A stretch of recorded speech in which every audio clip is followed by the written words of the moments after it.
The holiday season is often portrayed as a time of pure joy, filled with glittering lights, cheerful music, and the warmth of family gatherings. But beneath the twinkle and glow, for many people, this time of year is anything but magical. It's a season that can amplify the weight of personal struggles and shine a harsh light on what's missing. Imagine the contrast. While some homes are filled with laughter and gift exchanges, others sit in silence, illuminated only by the faint, cold glow of streetlights outside. For some, the crushing loneliness of Christmas is unbearable. Picture this: Sarah, a young woman in her mid-30s, sits alone in her small apartment on Christmas Eve. She scrolls through her phone, her social media feed flooded with pictures of friends and acquaintances surrounded by loved ones, their captions brimming with holiday cheer, "Best Christmas ever," or "So grateful for my family." Sarah sighs, a lump forming in her throat. She whispers to herself, maybe next year, her Christmas dinner? A microwave bowl of soup, because what's the point of cooking for one? Then there's the relentless financial strain that so many families endure. Picture Mark and Jenna, parents of 3 young children, sitting at their kitchen table late at night. A single string of dollar store fairy lights flickers in their living room, the only holiday decoration they could afford this year. Bills are piled high on the table, and Mark runs his hands through his hair in frustration. "I don't know how we're going to do it, Jenna," he says, his voice cracking. "The kids are expecting Santa to come. How do I tell them there won't be any presents under the tree?" Jenna bites her lip, trying to hold back tears.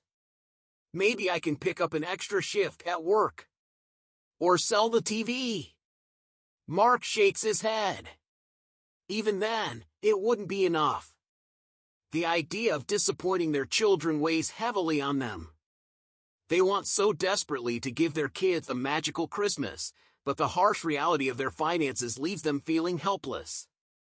And then, there's the immeasurable pain of personal loss during the holidays. Picture an elderly man named George, sitting in his favorite armchair by the window. He gazes out at the snow falling gently on the empty street, his wrinkled hands clutching an old photo frame. It's a picture of him and his wife, taken on Christmas morning over 40 years ago. They're smiling, wearing matching red sweaters, their arms wrapped around each other. "I miss you, Margaret," George murmurs softly, his voice trembling. "Every Christmas gets harder without you." The silence in his house is deafening, broken only by the ticking of the clock on the mantel. The stockings are still hung by the fireplace, but there's no one left to fill them. For others, the pain is more immediate, raw, and overwhelming.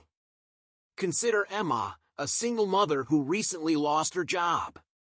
She stands in the toy aisle of a department store, her youngest daughter tugging at her sleeve. "Mommy, can we get this one?" "Please," the little girl asks, holding up a doll with sparkling eyes and a bright red dress. Emma forces a smile, her heart breaking inside. "Not today, sweetheart," she says gently. "Maybe Santa will bring it for you." But Emma knows the truth.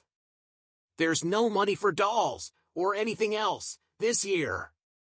She'll have to tell her daughter that Santa didn't come, a conversation she dreads more than anything.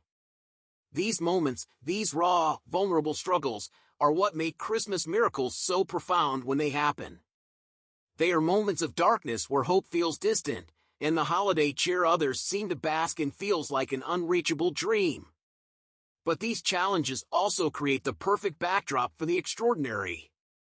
When a small act of kindness breaks through the gloom, it can feel like a beacon of light in an otherwise pitch-black night. That's the magic of a Christmas miracle. It doesn't just fill a gap or solve a problem, it transforms lives, even if only for a fleeting moment. So, while the holidays may bring joy to some, for others, it's a season of unanswered questions and silent prayers. Will this be the year someone notices my pain? Will there be a way to pay this month's rent? Can I make it through another Christmas alone? These questions hang heavy in the air, unanswered, as the snow continues to fall and the world around them seems to move on without noticing. But in the quiet despair, there's a flicker of hope. Perhaps, just perhaps, a stranger might leave an envelope of cash on a doorstep. A kind neighbor might knock on the door with a warm meal and an invitation. Or a community might rally together to remind someone they're not forgotten. Because in the face of loneliness, financial struggle, or loss, even the smallest gestures, a knock at the door, an anonymous gift, a kind word, can mean the world. That's the power of Christmas miracles. And it's what makes the holiday season, despite its challenges, so incredibly special. The stories of Christmas miracles often start in the most unassuming ways, small acts of kindness or chance encounters that blossom into life-changing moments. Each tale carries its own weight of emotion, drawing us into the lives of ordinary people who, for a brief moment, experience something extraordinary. What makes these stories so powerful is their ability to remind us of the resilience of the human spirit and the boundless capacity for kindness in even the hardest of times. Take the story of Emily, a single mother working long hours as a waitress. She barely scraped together enough to keep the lights on, let alone buy Christmas presents for her 2 young children. One snowy evening, after her shift ended, she returned to her modest apartment, exhausted and disheartened. "Mommy, did Santa come yet?" her son asked eagerly, his wide eyes sparkling with hope. Emily forced a smile. "Not yet, sweetheart. Maybe tomorrow." But deep down, she knew tomorrow wouldn't be any different. The guilt weighed heavily on her heart as she tucked her children into bed, whispering a silent prayer for a miracle.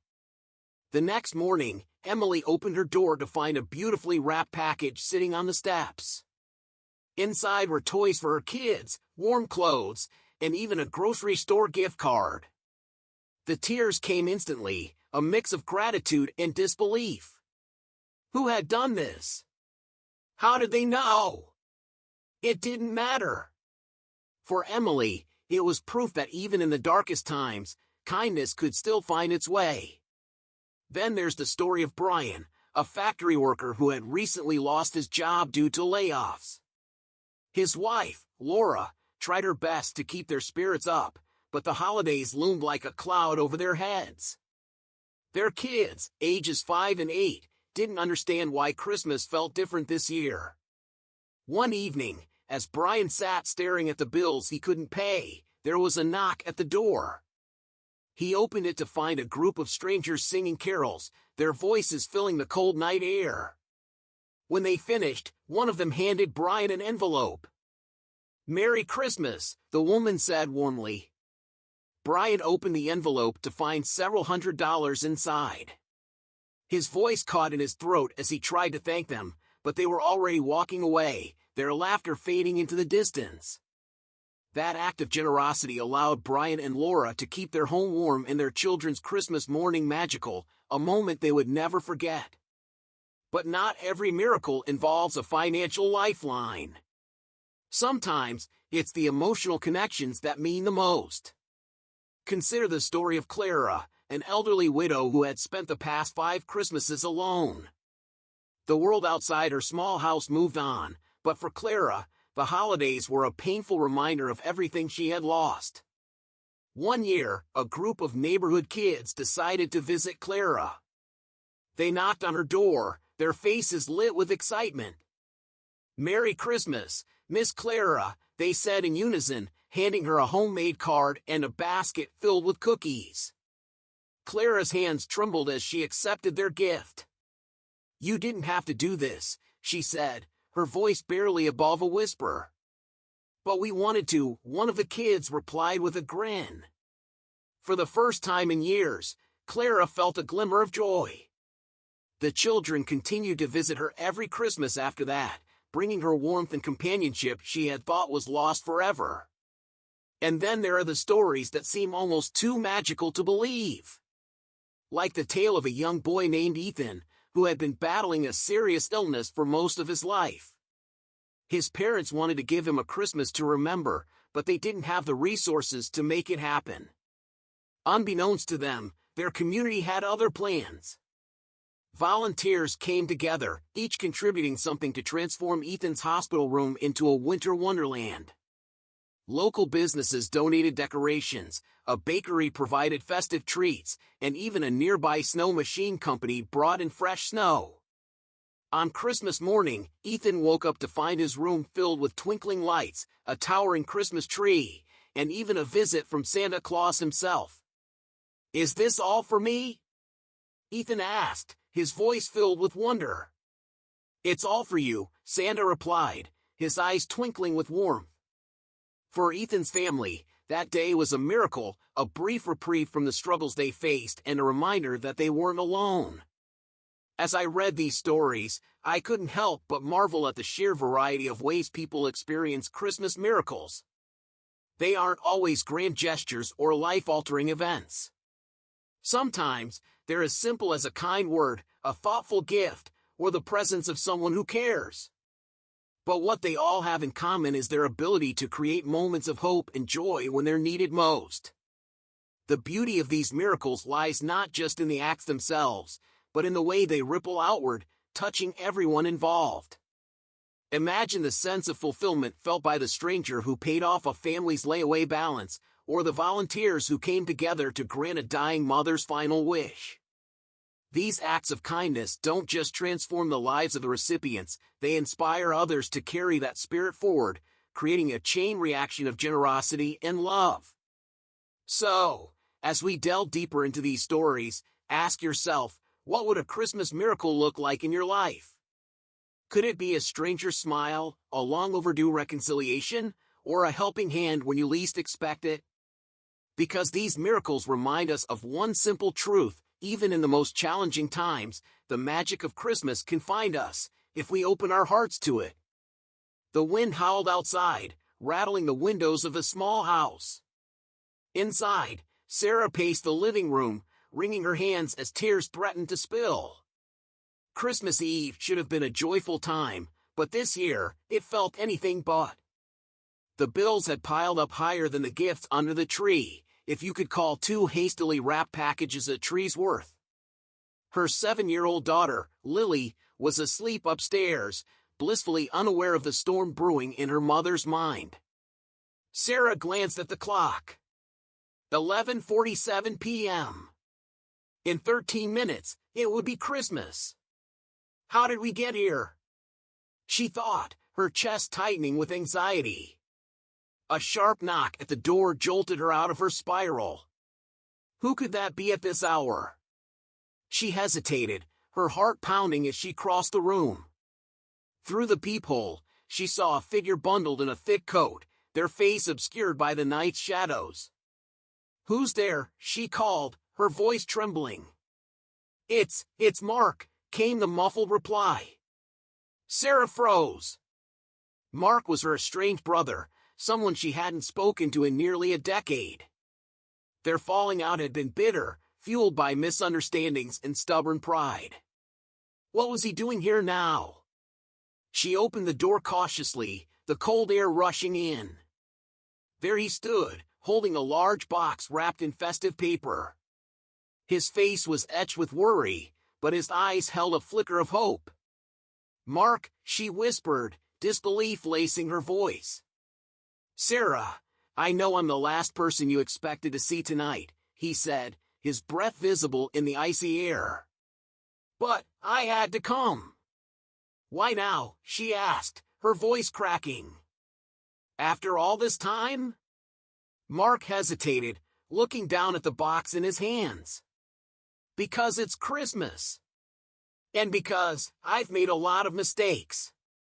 But there's one thing I couldn't live with, knowing my niece might wake up tomorrow without a Christmas." Sarah's eyes widened as he handed her the box. She took it reluctantly, her fingers trembling. "What is this?" "Open it," he urged. She set the box on the coffee table and carefully peeled back the paper.